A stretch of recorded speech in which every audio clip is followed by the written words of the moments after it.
Bienvenidos a un nuevo episodio de Un Momento a Solas. Bueno, pues este es nuestro primer episodio ya formal con un tema específico y no quiero dejar de lado este tema porque es prácticamente lo que nos guió durante casi toda la primera temporada. Y bueno, al haber sido un episodio que fue tema principal en la primera temporada. Y yo, incluso ustedes pueden notar en mi tono de voz, en mi actitud, quizá la actitud no la vieron tanto porque la temporada pasada, perdón, fue solamente con audio. Entonces, ustedes, incluso en el tono de voz, pueden ver cómo es una persona herida la que está hablando, una persona con mucha tristeza, con mucho dolor. Y eso ya cambió. Entonces, la temporada pasada hablamos mucho del duelo y de la pérdida y toda esta parte triste, la parte más difícil de perder a una persona que amas. Y este episodio lo quiero enfocar con mucho más amor, desde un lugar ya más sano, un lugar en donde ya me siento más preparada de transmitirles esa paz y quizás ese consuelo, ese abrazo que ustedes necesitan si están pasando por este duelo, por un duelo similar al mío. Y este episodio es principalmente para ustedes, para las personas que quizás están pasando por un momento difícil, que lamentablemente tengo un par de amigos que vivieron la pérdida de sus mamás el año pasado, en recién terminando 2024.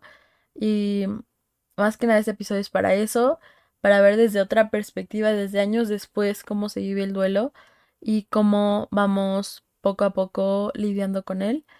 Y más que nada, con todo el amor del mundo, este episodio es para ustedes y para si alguien que conozcas está pasando por un duelo similar, pues que se lo compartas y sea un apapacho al corazón. Yo no soy tanatóloga, yo no soy psicóloga. Recuerda que todos los episodios y todos los temas que se hablen en un momento a solas son de una experiencia personal, desde un punto de vista personal. Entonces, todo va a ser con todo el respeto a los profesionales de la salud mental, con todo el respeto a los que sí se dedican a este tema. Y yo solamente estoy compartiendo mi punto de vista, mi experiencia y consejos o tips que a mí me han ayudado a lo largo de estos casi 5 años de haber pasado por el peor duelo de mi vida, porque pues duelos en mi vida han habido bastantes, mi abuelo, mi madrina, muchas pérdidas de personas que quiero que extraño obviamente, pero la pérdida, para mí la pérdida de una madre no tiene comparación. Y bueno, todo va a ser desde el fondo de mi corazón, con todo el respeto, y pues vamos a empezar este capítulo. Y como ustedes saben, a mí siempre me gusta informarme de los temas antes de venir a hablarlos con ustedes. Siempre tengo preparado todo mi material para justo no decir algo que no deba o no desinformar. Entonces, vamos a empezar con qué es el duelo. Y yo no sabía, a pesar de haberlo vivido ya durante unos años, yo no sabía que como tal el duelo sí era un proceso psicológico. Entonces tenemos que el duelo es un proceso psicológico al que nos enfrentamos tras las pérdidas, algo que todos tarde o temprano viviremos a lo largo de la vida. Yo ya conocía el significado, o sea, el significado normal de lo que es el duelo, que pues es un tema complicado que pierdes a alguien y estás en duelo, por ejemplo. El tema como muy por encimita, ¿no? Pero yo no sabía que era como tal un proceso psicológico. Entonces, por ende es muy importante visitar a algún experto si tenemos algún tipo de duelo porque es más fácil sobrellevarlo con ayuda profesional. Entonces, empecemos por eso, el duelo. También hay que tener muy en cuenta que el duelo se asocia directamente a la pérdida de alguna familiar, de algún amigo, de lo que sea, de manera física, ¿no? Si trascienden, si fallecen, estás viviendo un duelo, ¿no? Pero también se puede interpretar cuando pierdes tu casa o cuando pierdes tu trabajo o cuando pierdes cualquier tipo de cosa a la que estás como de alguna manera apegada y tienes alguna ruptura, incluso una ruptura amorosa y terminas con esa persona o lo que sea, también ahí puede haber un duelo. En este caso, yo me voy a enfocar al duelo de una pérdida de una persona muy cercana, que en este caso es mi mamá. Entonces, si algo de aquí te sirve para tomarlo eh, para algún duelo de algún otro tipo, también adelante, porque el duelo es algo global, algo general, y puede que algo de lo que yo haya hecho para enfrentar mi duelo con respecto a esta pérdida te sirva a ti para enfrentarlo con respecto a otra pérdida que hayas tenido, aunque no sea la de una madre. Y para apoyarme un poquito con el cómo les voy a ir contando el cómo yo he sobrellevado este duelo durante ya vamos para 5 años. También me va a apoyar un poquito de las fases de duelo de Elizabeth Kubler-Ross, que bueno, es una máster en los temas de duelo. Si pueden ir a ver a leer sus libros, es lo que más a mí me ha ayudado en la parte del duelo, que aparte de ir al psicólogo, aparte de apoyarme con todo ese tipo de podcast también de duelo, em, me ayudó muchísimo leer temas relacionados a él. Me costó mucho trabajo empezarlos porque es como seguir enfrentando la situación y no es fácil empezar a leer este tipo de libros, pero sin duda ayudan demasiado. Entonces, bueno, en esta línea del tiempo empezamos con cuándo empieza mi duelo en lo personal. Mi duelo empieza desde el momento en el que pues me informan que mi mamá falleció. Ya les conté cómo fue en uno de los capítulos pasados, creo que fue en el de la muerte de mi madre. En la temporada pasada les conté cómo fue para que lo vayan a escuchar y tengan este contexto de cómo empezó todo.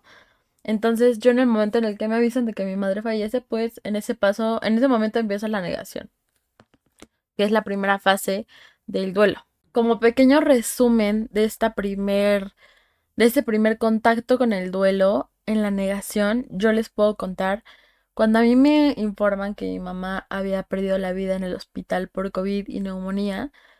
Mi primera reacción fue voltear a ver a mi hermano y decirle, no la libró, y dejarlo ahí solo, sin decirle absolutamente nada. Y en friega me fui a buscar los papeles de Galloso. Para los que no saben qué es Galloso, es una funeraria de aquí de México. Entonces mi mamá, años atrás, desde que mi abuelo había fallecido, ella ya había comprado un paquete de 3 servicios de Galloso y me los había dado a guardar a mí. Entonces yo sabía perfecto dónde estaban los papeles. Mi reacción genuina fue, no la libró, voltearme e ir a buscar los papeles porque aquí lo que había que hacer era resolver en mi mente. Y parte de esta negación, según Elizabeth Kubler-Ross, es la parte de la entereza emocional. En vez de desbordarme al llanto, que está bien si lo haces, yo me fui por la entereza emocional, por la negación de no está pasando nada, es un trámite, ¿saben? Y no por ser fría ante la situación, sino porque fue mi reacción genuina, fue mi primer impacto al saber que mi mamá ya no estaba y tuve que hacer eso como para en primera resolver y en segunda pues estaba como en negación de qué estaba pasando. Entonces, cuando pasa esto, hay que ir directamente a la funeraria, a llenar algunos documentos, pagar el servicio, ir al hospital al reconocimiento del cadáver. Y pues yo estaba intacta, yo estaba entera, yo estaba sin una reacción de llorar. Cuando la vi, obviamente, la última vez fue como sí se me salían las lágrimas, pero yo estaba, aparte de que estaba tratando de ser fuerte por mi hermano, estaba en una negación de, esto no está pasando, esto es una pesadilla. Y es parte de lo que dicen en estos libros de duelo, que la negación se puede ver de diferentes maneras, tanto con, esto no está pasando, esto no es posible, como pensando que esto puede ser como o reversible, como esto no, esto va a ser diferente mañana, como teniendo eso en mente, como que esto mañana va a ser otro escenario. O esta parte del interés emocional en donde no demuestras verdaderamente todo lo que estás sintiendo. ¿Cuánto me duró el tema de la negación? No te sé decir. No te sé decir porque no siempre es lineal. El duelo no es algo lineal. Para mí la negación pudo haber, se pudo haber presentado incluso meses después, ya habiendo pasado la furia, por ejemplo, que la ira, que es uno de los, que es el segundo paso del duelo. Em, yo he tenido varias etapas de negación en donde yo lo interpreto como de, siento que mi mamá en cualquier momento va a entrar por esa puerta porque está de vacaciones. Eso es algo de negación, como de no estar en mi realidad realmente. Entonces no es como que siempre haya sido nada más la negación todo el primer mes. No les puedo dar una cantidad de tiempo específica porque no la hay. El duelo es muy diferente para todos. Ya después de haber ido a recoger las cenizas, incluso ya había pasado, ella falleció a la 1:30 de la mañana y hasta como a las 10 de la mañana fue cuando yo exploté y ya teniendo las cenizas en mis manos fue cuando ya exploté y fue como de, ¿qué está pasando aquí? O sea, esto ya es más real, porque aparte en ese inter, pues tocó avisar a toda la familia, recibir llamadas de qué pasó, estaba enferma, no sabíamos, porque mi mamá no le dijo a mucha gente que estaba enferma. Entonces toda la gente que no sabía que había enfermado, pues me marcaba de ¿qué pasó? ¿Qué le pasó? Obviamente era COVID, era pandemia. Todos sabían que podía haber sido COVID, pero pues nadie tenía el antecedente de lo que estaba pasando. Y pues me tocó a mí como grabadora contar paso a paso cuándo se enfermó, cómo iban los medicamentos, qué le pasó, al final de que cuál fue su razón de muerte en ese momento, todo una y otra vez. Yo no paraba de dar explicaciones. ¿Por qué? No sé, pero era parte de mi etapa, de mi fase de negación, en donde pues yo solo estaba cumpliendo con un trámite de avisarle a la gente. Yo simplemente estaba cumpliendo con decirle a la gente, pasó esto, pasó esto. Ay, gracias, no, muchas gracias por llamar. Ay. Incluso mucha gente se rompía en el teléfono, perdón, se rompía en el teléfono tratando de darme consuelo a mí cuando yo no estaba llorando y ellos terminaban obviamente explotando como de, no, o sea, muy fuerte y yo consolándolos a ellos, era como, y era parte de mi negación de no saber en verdad qué estaba pasando y no poder creerlo. Obviamente ese día no dormí nada, hasta en la noche ya fue cuando me fui a dormir. En la tarde hubo una misa, en la noche hubo otra misa. Y pues o sea, aunque fue pandemia, hubo gente que quiso venir a la casa con las cenizas porque algo muy complicado del COVID es que no hubo funeral. Algo muy complicado del COVID es que no hubo ningún tipo de funeral. Entonces, eso lo hacía aún más complicado porque vivías en una negación aún más fuerte porque no había algo que te demostrara que eso estaba sucediendo. Bien dicen que los funerales son más para la gente que se queda, para los vivos, para los familiares que están sufriendo esto, que para los muertos, porque finalmente los muertos ya no van a estar viendo su funeral. Quizás en la parte católica pues es otro significado, pero finalmente el funeral es para la familia, es para consolar a la familia. Esa es mi idea, no sé si estoy mal, pónganmelo en Instagram. Pero como en el caso del COVID no hubo ningún funeral, eso lo hacía aún peor. Y no, el no tener como esa parte de ir a la funeraria a ver que de verdad esto estaba pasando, la negación estaba aún más presente. Entonces, bueno, hubo misas en mi departamento que algunas, más que nada los familiares cercanos fueron, con todas las restricciones de, bueno, de no saludarse de beso. Obviamente, el afecto, no había un abrazo de lamento mucho te perdí, o sea, no había nada que nos hiciera a nosotros a mi hermano y a mí por lo menos enfrentar la situación que estábamos pasando. Y lo hacía aún más irreal. Con el paso de los días, pues solo dormimos ese día ya hasta en la noche. Al despertar al día siguiente, la primera noche después de haber perdido a mi mamá, creo que fue la peor mañana de mi vida.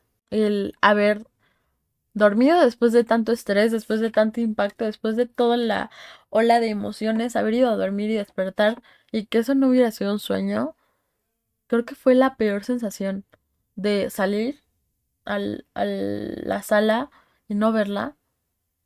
Creo que fue muy fuerte, creo que fue más fuerte eso que el momento de recibir la noticia, porque pues al momento de recibir la noticia, como les digo, yo estaba en negación, pero ya empezar a ver mi realidad cuando ya no estaba era como aún peor. Entonces, esa mañana una lloradita y a seguirle porque había que hacer trámites, muchos trámites, y pues yo era la hermana mayor, yo soy la hermana mayor, y me tocó buscar todos los papeles de mi mamá. Entonces, yo no esperé ni 24 horas.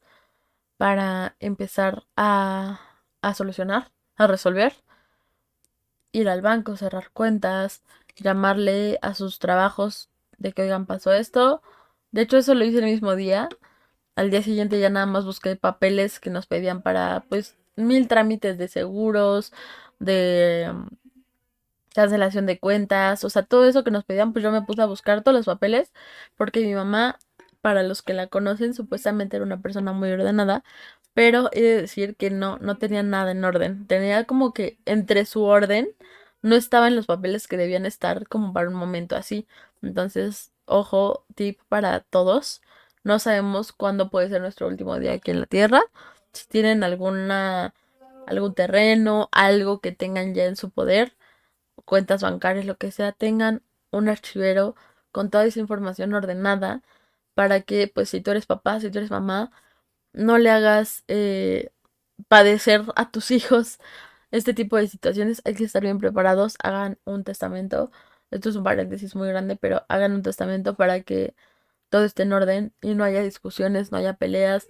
No, de por sí vivir el duelo es muy cañón. O sea, ustedes como quiera, las personas que se van ya no están sufriendo nada, ya no están acá. Y los que se quedan con toda la bronca, pues somos nosotros, en este caso los hijos. Entonces, yo como recomendación sí les diría, hagan un testamento, dejen todos sus papeles en orden, porque de por sí estar con el duelo y ahora tener que enfrentarse a la vida real de vamos a resolver, es un tema muy, muy, muy fuerte. Entonces, bueno, con el paso de los días yo empecé a buscar papeles, a resolver, a ir a hacer trámites. Me dieron chance en mi trabajo de faltar solamente 3 días para resolver. Y fuera de eso, pues ya tenía que regresar a la rutina. Y mi hermano lo mismo. Mi hermano estaba en clases en línea en la pandemia. Y también, o sea, me ayudaba en lo que podía con los papeles y así. Pero también él tenía que volver a estudiar. Entonces, aquí viene esta primera parte de toda esa primera semana en donde pues mi hermano y yo obviamente teníamos una dinámica de vida con mi mamá, que pues era la proveedora principal, iba a decir es, o sea, dense cuenta, iba a decir es la proveedora principal, pero no, era la proveedora principal en la casa. Yo apenas había acabado la carrera. Por obra del destino, yo terminé la carrera un jueves y el lunes de la siguiente semana yo ya tenía un trabajo de recién egresado donde no ganaba para mantenerme sola, no ganaba como para mantener una casa entera. Entonces, por suerte tuve ese trabajo, pero siendo realistas, no iba a poder con todos los gastos, porque se venían los gastos que veníamos arrastrando del COVID. Para mi mamá no quiso ir a ningún hospital. Mi mamá decidió atenderse en la casa, lo cual fue complicado porque por lo menos era un tanque de oxígeno al día. Y en ese tiempo todo estaba muy caro por el tema de, pues, no había mucha demanda. Entonces, venimos arrastrando digamos, deuda, pero no era deuda porque, pues, ella lo puso y muchos familiares nos ayudaron. En donde, pues, había que terminar de pagar eso. Había que liquidar, por ejemplo, el tema de la ambulancia que se le llevó al hospital. Había que empezar a ver de dónde, o sea, empezar a cerrar sus cuentas bancarias para que nos dieran el dinero que ella había dejado. Reestructurar la forma en la que vivíamos, en plan, los roles familiares fue un tema. Y aquí viene esta parte de mi rol como hermana mayor, en algún punto se volvió un rol de mamá que yo no debía haber tomado, pero las circunstancias me orillaron a tomar ese rol por proteger a mi hermano, porque yo era la que iba a estar a cargo de toda la casa, de mí, de él. Entonces, nadie te enseña a gestionar esto. O sea, todo el mundo te dice, no, pero tú no eres la mamá, cuidado. Entonces es como, sí, pero ¿qué hago? O sea, nadie nos enseña a perder a alguien que llevaba la batuta desde hace más de 20 años. Nadie te enseña a vivir sin tu mamá. Nadie te enseña a, de un día para otro, tener que hacer una reestructuración familiar sin darle en la madre a ninguna de las partes. Y perdón por la expresión. sin darle en la torre a ninguna de las partes. Entonces sí creo que lo más difícil fue hacer esa reestructuración familiar, empezar a hacer un equipo y obviamente todo al mismo tiempo, sin descuidar la escuela, mi hermano, sin descuidar yo mi trabajo que llevaba, ¿cuánto llevaba trabajando? Creo que llevaba 2 meses trabajando en este nuevo empleo y toda a distancia. Entonces, reestructuración familiar, más no descuidar nuestras obligaciones personales, más sobrellevar la parte emocional. Qué chamba. O sea, de verdad, si no nos volvimos locos, bueno, locos un poquito sí estamos, pero si no nos volvimos locos, es porque Dios fue muy grande y nos ayudó y nuestra familia, nuestro círculo de apoyo estuvo ahí al pendiente. Porque si ya fueron a escuchar el capítulo de mi hermano en la clínica de adicciones, sabrán por qué. Pero para no entrar tanto en ese detalle, vayan a escuchar ese capítulo para que sepan el por qué pasamos por una racha muy cañona en la parte emocional. Em, Pequeño resumen. Obviamente, esto fue en octubre. Mi mamá fallece en octubre. Noviembre, diciembre resolver. Más o menos en enero empiezan a haber temillas, que fue cuando mi hermano empezó con una depresión muy severa. Y el hecho de tomar alcohol, alguna cantidad de alcohol, le provoca una reacción alérgica. Entonces, aparte de estar en medicamento psiquiátrico y sumado al alcohol, eso hace una reacción alérgica en el cerebro que lo hace intolerante al alcohol, lo hace como una tipo de alergia que es una intoxicación patológica. Entonces, esto provocó que pues él tuviera que entrar a una clínica durante unos meses para, para estar mejor. Entonces, la parte emocional yo creo que fue lo más complicado de este duelo. En el momento en el que mi hermano empieza con este tema de no saber controlar esta parte de sus emociones, de su depresión, el alcohol, todo esto, cuando pasa esto, a mí me viene la segunda fase del duelo, que es la ira o el enojo. Cuando llega la ira, se viene con ella muchos sentimientos de frustración, muchos sentimientos de impotencia, en donde mucha gente se puede quedar estancada en esa parte del enojo, ya sea con la persona que se fue, con Dios, con la situación.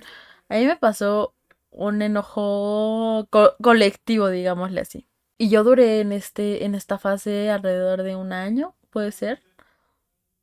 Eh, la ira sí me duró mucho más que la negación. Quizá la negación, no quiero ponerle tiempo a ninguna fase, pero la negación me duró nada comparado a la ira.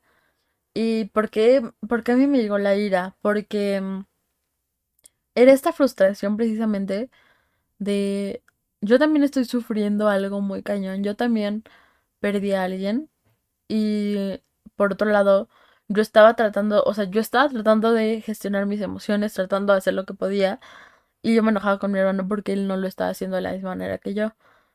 Y ahí yo tampoco entendía que estábamos viviendo diferente nuestro duelo. Tanto él como yo estábamos gestionando de una manera totalmente diferente lo que estábamos viviendo. Los dos estábamos en terapia, cada quien con sus psicólogos, pero por mucho que tomes terapia, si tú no te quieres ayudar, es muy difícil llegar a algo.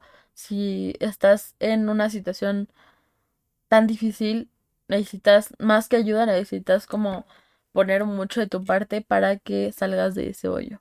Entonces mi frustración fue primero con mi mamá, de ¿por qué te fuiste? ¿Por qué me dejaste con esta carga tan grande cuando no fue su culpa que se muriera? O sea, era el COVID, era COVID con neumonía en su caso. Ella no tuvo la culpa de irse. Simplemente la enfermedad la atacó demasiado. Y eso no es culpa de ella, pero yo me enojé con ella por haberse ido y dejarme con toda la chamba de todo. Entonces, mi primer enojo fue con ella. Después con mi hermano, como de, oye, estamos viviendo la misma situación, ayúdame. No tienes por qué estar pasando por esas situaciones de riesgo que ya contamos en el episodio de las adicciones. Entonces, mi enojo también se fue con él. Pero también él estaba viviendo su duelo y tampoco tenía por qué enojarme con él. También yo tenía que, obviamente lo entendí lo más que pude, pero pues se vino un enojo de, de no entender el por qué él estaba reaccionando de esa manera.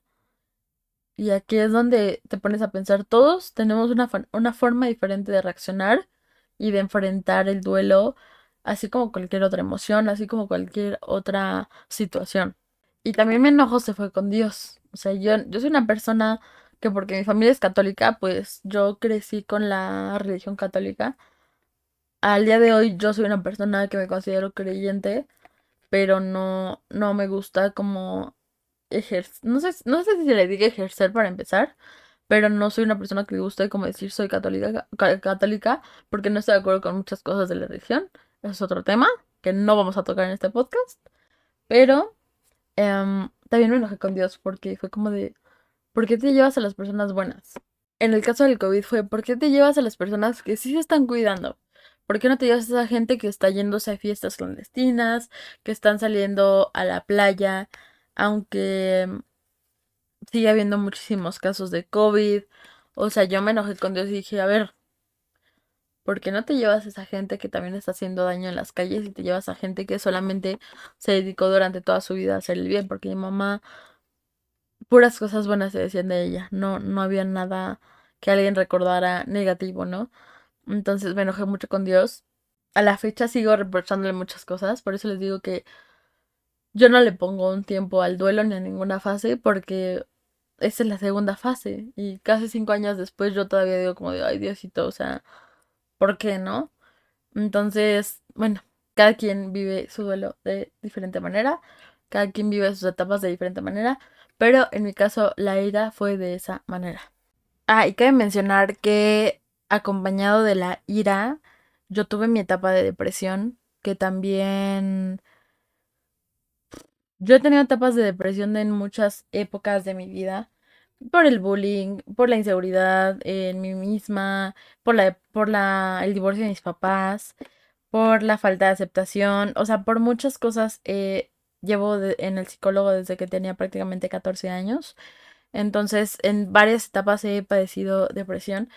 Pero cuando fue la de mi mamá, pues hubo una época en donde de plano sí digo que no podía ni levantarme de la cama, que fue uno de los motivos por los que yo renuncié al trabajo en el que estaba en ese momento. Gracias a Dios, a pesar de que pues el único ingreso que había en la casa en ese momento era el mío, teníamos ahorros que mi mamá en ese momento tenía, entonces pudimos sobrevivir de alguna manera. Y pues mi depresión y mi falta de querer hacer las cosas me llevaron a renunciar. Aparte, el trabajo en el que estaba era muy explotado. Pero fue chistoso porque al principio el trabajo lo usé como escape. En mi etapa de negación, el trabajo lo usé como escape. Y yo terminaba de trabajar a las 3 4 de la mañana diario. No haciendo lo que me tocaba, de que era mucho trabajo, pero también como pues parte de que yo quería, lo único que quería hacer era trabajar, trabajar, trabajar, trabajar. Mi vicio fue el trabajo en ese momento para dejar de pensar en otras cosas. Y pues eso también estaba mal porque no enfrentaba la situación como debía ser. Entonces, la etapa de depresión que pasé fue más o menos después de que dejé de trabajar. A la par que mi hermano ya estaba en la clínica de adicciones, aún así yo seguía, fue cuando emprendí mi negocio. Trataba de hacer otras cosas, pero pues no había día que no llorara. Sabemos que la depresión no solamente se ve tú acostado en la cama, no queriéndote mover. La depresión se ve de muchas maneras. La depresión se maneja de muchas maneras. Y pues en esa etapa fue cuando yo estuve mucho, mucho más triste. Ya casi mi mamá cumpliendo el año de fallecida. Fue cuando baja el boom de todos los trámites y de todo lo que se tenía que resolver. Entonces, cuando tú bajas tu nivel de estrés es cuando más estás propenso a sentir las demás emociones. Y fue ahí cuando a mí me pegó. Pero ya que mi hermano sale de la clínica, ya que como que estamos agarrando más o menos ritmo en la vida, que fue por ahí del 2022, mi hermano estuvo en la clínica de septiembre de 2021 a enero de 2022. Ya cuando él sale fue como cuando empieza la etapa de negociación, en donde fue como de, ok, pasó esto, resolvemos con esto, vamos a seguirle, vamos a fluir, vamos a seguir resolviendo, vamos a seguir siendo un equipo, vamos a tratar de vivir, vamos a tratar de ya no sobrevivir como en los 2 años anteriores, sino en 2022 empezar a vivir de una manera con más armonía, dejar de estar preocupados todo el tiempo por todo. Y es cuando empieza mi etapa de negociación. La etapa de negociación es cuando en el duelo por una muerte comienzas a asumir, ya sin enojo, que pasó lo que pasó y empiezas a reconciliarte con la situación. Empiezas a reconciliarte con Dios o con tu mamá en este caso, con la persona que se fue, con las demás personas que estaban ahí para ayudarte y no querías tú recibir ayuda. Empieza ya esta reconciliación hasta contigo mismo, porque pues en mi caso yo me sentí muy culpable de que mi mamá se fuera porque dije, ay, no, lo hubiera llevado al hospital antes. O sea, me empecé a culpar yo mucho, mucho, mucho, mucho. Entonces, en esa etapa ya empieza la reconciliación, la negociación con, a ver, tengo esto, ¿qué voy a hacer? Yo ya no puedo regresar a mi mamá. Ahora me toca aprender a vivir sin ella y seguirle porque la vida no se acaba aquí. Entonces empiezas altas y bajas emocionales, pasa de todo. Y en mi caso fue cuando empezamos ya como lo que les contaba en el primer episodio, en donde empezamos como a ver qué onda con la vida, como que empezar a estructurar otra vez de una manera sana, ya no desde la crisis, sino desde una manera sana, cómo resolver la situación, cómo empezar a vivir de una manera más positiva, más pacífica, con más amor, con más armonía en la casa. Y fue cuando ya empezamos como a tomar pasos en equipo, em, desde una manera más sana, familiarmente, digamos. Y aún así, pues, como dinámica familiar, pues no faltan las peleas, no faltan las discusiones, pero en cuanto al duelo, pues empieza como a sentirse un poquito menos dolorosa la situación. Ok, y ya llegando a la etapa de la aceptación, que es la cuarta fase del duelo, les voy a leer lo que encontré de este libro, que dice que la aceptación es la llegada de un estado de calma asociado a la comprensión, no solo la racional, sino también emocional, de que la muerte y otras pérdidas son fenómenos, perdón, inherentes a la vida humana. Ese estado de calma a mí me llega hasta 2020, mediados de 2023 más o menos, 2024 es cuando ya vamos agarrando la onda, que pues tiene más o menos año y medio que ya empecé a sentir como esta calma de que lo que estaba pasando pues era algo natural, de que podíamos sobrevivir con esto y pues si se dan cuenta no es algo que llegue muy pronto. Y aquí lo podemos relacionar con una herida muy profunda, en donde la etapa de aceptación es cuando ya la herida va cicatrizando. Ahí se ve presente, todavía ahí está, ya no duele como tal el tocarla, pero la herida ahí va a estar, ahí la vas a ver y en cuanto voltees y la veas te vas a acordar. Entonces es una metáfora que pues funciona, que aunque la herida ya cicatrizó y recuerdas con dolor cuando te pasó que te hiciste esa herida, pues aún así puedes vivir con ella. Y en esta etapa de aceptación, para que no haya confusiones, no es que ya no te acuerdes de la persona, no es que ya digas, ay, ya estoy a toda madre, pero ya estoy súper feliz, ya no me voy a acordar y ya no me va a doler, no. Porque obviamente siempre hay días en que todo parece estar bien, pero hay otros en los que la tristeza te abraza con una fuerza, en donde la nostalgia toca tu puerta y te dice, aquí estoy, no te vas a olvidar de la persona. Y te ponen de repente, vas pasando y te ponen su canción favorita.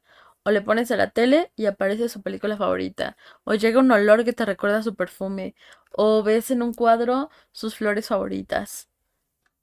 Ahí va a estar siempre ese recuerdo. Pero cuando llega ese punto, tú lo observas, lo hueles, lo ves y lo reconoces con calma, con amor. Y aunque llores de la nostalgia que te provoca, ya no va a ser un sentimiento tan feo que te hunda, sino que ya va a ser algo que digas,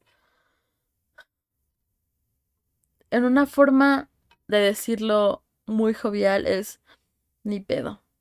O sea, ni modo, esto pasó, no puedo hacer nada para regresarlo, pero gracias porque me pusieron esto para recordarte y para sacar una sonrisa junto con una lágrima. No sé, hay muchas maneras de verlo. Quizás yo ya lo empiezo a ver así. Obviamente al principio yo no podía escuchar las canciones de Mamma Mía, por ejemplo, de ABBA. Yo no podía ponerlas. Los primeros 3 años, 2 años y medio más o menos, 3 años, yo no podía poner la película o las canciones sin llorar y de verdad hundirme todo el día. Y ahora las pongo con un gusto porque ya decidí que no fuera algo que me cause dolor, sino sea algo que voy a abrazar y que me va a recordar algo bonito de esa persona, en este caso de mi mamá. Entonces, también tiene mucho que ver el cómo tú enfrentas todo esto y cómo decides ver las cosas a partir de un punto o a partir de que ya pasó cierto tiempo o quizás toda la vida te va a doler. Yo no digo que el duelo sea algo que se termina, pero es algo que se transforma. Entonces, poco a poco se va a ir transformando a que siempre va a doler, siempre, siempre va a doler, pero cada vez va a ser un poquito menos y cada vez vas a poder sobrellevarlo un poquito más. Y pues eso es como un pequeño resumen de lo que son las fases o las etapas del duelo contadas respecto a mi experiencia. Lo que sí te puedo decir es que aceptar que el dolor es parte de todo el proceso te ayuda un montón. Porque va a haber gente que te diga, aunque años después tú sigas llorando por esa persona o por esa pérdida, va a haber gente que te diga, ay, ya supéralo. O, ay, ya pasó mucho tiempo, ya déjala descansar. Ya deja que descanse, ya suéltala. La gente va a hablar y no va a saber lo que tú sientes hasta que ellos lo vivan. O quizás cuando ellos lo vivan, sí toman en cuenta sus consejos. Pero creo que es muy independiente el cómo tú te sientas con este dolor. Y si tú asumes que el dolor es parte de eso, lo vas a aceptar aún con más calma y con más libertad de decir, ok, suelto, me dejo sentir todo lo que estoy sintiendo ahorita, todo el enojo, toda la frustración, toda la tristeza, dejo que mi cuerpo la sienta, dejo que pase por mí y después la suelto, ¿saben? El hecho de no quedarse estancado en ese sentimiento sí es importante porque tampoco nos vamos a hundir emocionalmente por algo que ya no podemos solucionar, pero debes sentir la emoción. Eso debe estar presente de que tienes todo el derecho de sentirte mal, tienes todo el derecho de estar mal. Lo que siempre les digo es, estar bien no es un requisito. Está bien estar mal. Siempre va a estar bien tener un mal día. Siempre va a estar bien hoy ponerte a llorar porque hoy te acordaste de tu mamá o de tu familia o de tu hermano o de tu prima o de tu perro que se murió. Finalmente, no lo vas a hacer diario. Y el hecho de que tú un día decidas acostarte a llorar, a sentir a esa persona y llorar porque no la vas a volver a ver o porque no vas a volver a escuchar su voz, porque no vas a volver a tener un abrazo, está bien. Y de igual manera, estar conscientes que con el paso de los años no se trata de que te olvides de ellos.